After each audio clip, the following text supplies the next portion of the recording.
Today I'm going to be reviewing Elta MD's UV Shield. And why am I reviewing this? Well, honestly, I bought it accidentally. I didn't realize that it was for oily to normal skin, and I happen to have dry skin.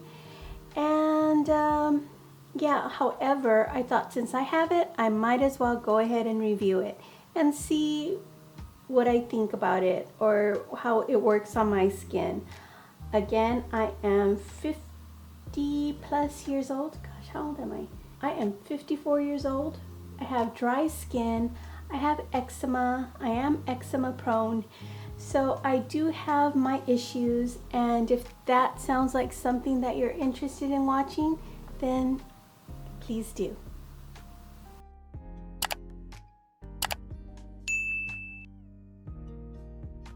Hello everybody, welcome back.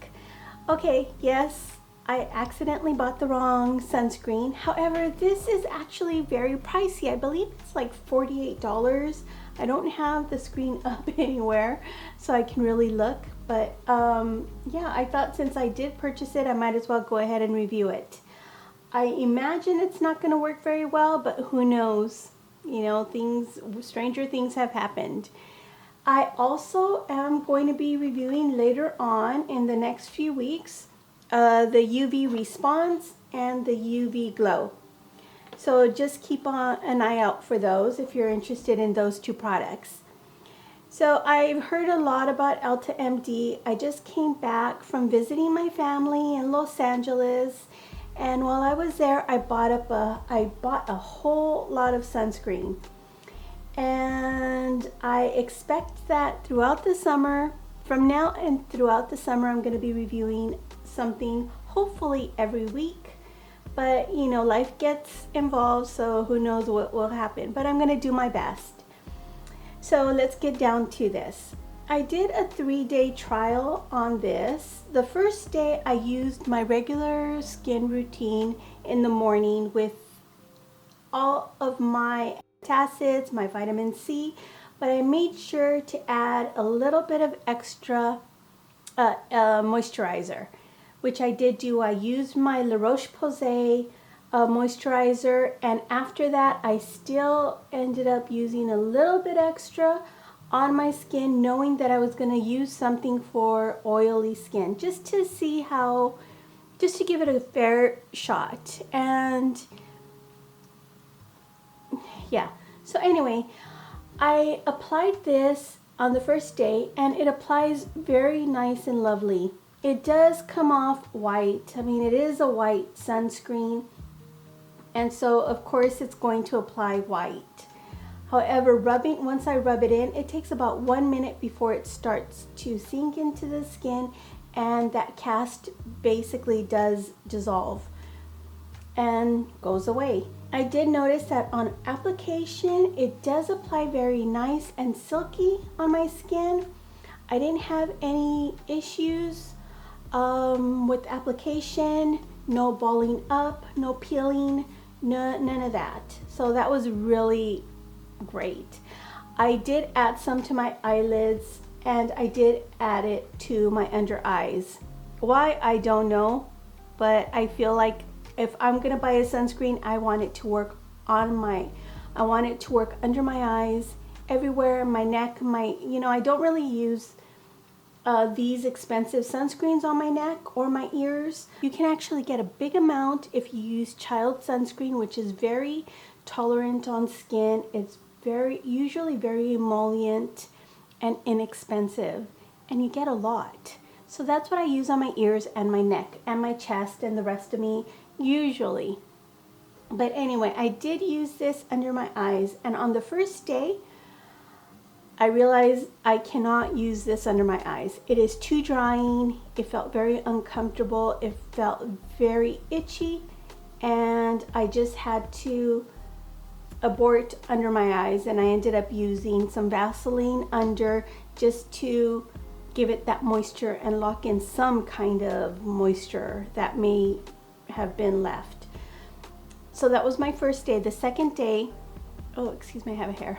The second day I went ahead and I used it once again under foundation, and just under a regular foundation. I used my Milk Stick foundation and it seemed to work very nice. However, under my eyes, I used something else that I know is going to work. And that day it was okay, but I have to say that considering that it's for oily skin, it wasn't so bad.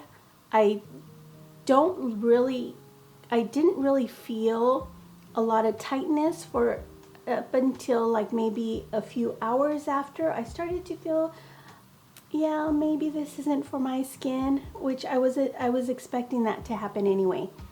So my third day is today. I'm using it today under my full face of makeup, and it's okay. I mean, I think it's a little cakey, but I think it's because I have to use that extra moisturizer. And so because of that, it is going to come off a little bit cakey. It doesn't look bad though. It looks actually pretty good. But considering I can't use it under my eyes, I used it on my eyelids and I can feel a little bit of itchiness. So it's probably a little bit too dry for there, which is very odd. I have very oily eyelids and I thought that it would work better, but you know, it's okay. So, yeah, I definitely would say that these Elta MDs, if this is something that's not meant for me and it works pretty okay, I'm really looking forward to the other two that I'm going to be reviewing, which is more for my skin type and hopefully yours. But this, I'm just going to be using this on my chest, on my ears until I use it up, but I'm not going to be using it on my face. I didn't really feel that it was anything spectacular. It didn't blur anything. I still see my pores. It didn't blur any of my fine lines, which, you know, I'm not asking for a miracle here. But I have other ones that have worked a little bit better. And yeah, I just wanted to give a little bit of information regarding this. Hopefully you won't buy the wrong thing as well. I was very confused and I'm wondering if maybe it's because of my age. I don't know. But when I went on the website, I got very confused with how many choices there were. And it wasn't until I went on today, even after I bought these 3 different products, even after, I just realized that you have to go by what's after the word UV. So for instance, this is UV Shield. So the other one is called UV Glow, and the other one that I'm going to be reviewing is called UV Restore. And I didn't get that at first. I was just very confused as to what I'm going to be buying, and they all say, most of them say oil free. So I didn't really see the oily, normal skin. I just saw the oil free on everything, and I just got confused and ended up purchasing this. Now the things I definitely don't like about this is that you're supposed to wait 30 minutes after you apply this onto your skin. 30 minutes, you have to reapply after 2 hours. So that means it's only active for an hour and a half. So I definitely don't like that. It seems to be very lightweight, and I'm wondering if this is actually one of those sunscreens that's for indoor use. Do you know what I mean? Like, can you go to the beach with this? I'm very skeptical as to whether you can. And I'm not really even sure if I am willing to try that out. You know, there are some hardcore sunscreens that are meant for the beach, and then there are the city sunscreens. Like, I think this possibly, maybe, but I'll look more into that. Anyway, I hope you like this review. I'm sorry I bought the wrong thing, but I thought I might as well go ahead and review it. I have a lot of more sunscreens to be doing. And yeah, please consider subscribing to my channel and give it a thumbs up if you liked it. I hope to see you soon. Ciao.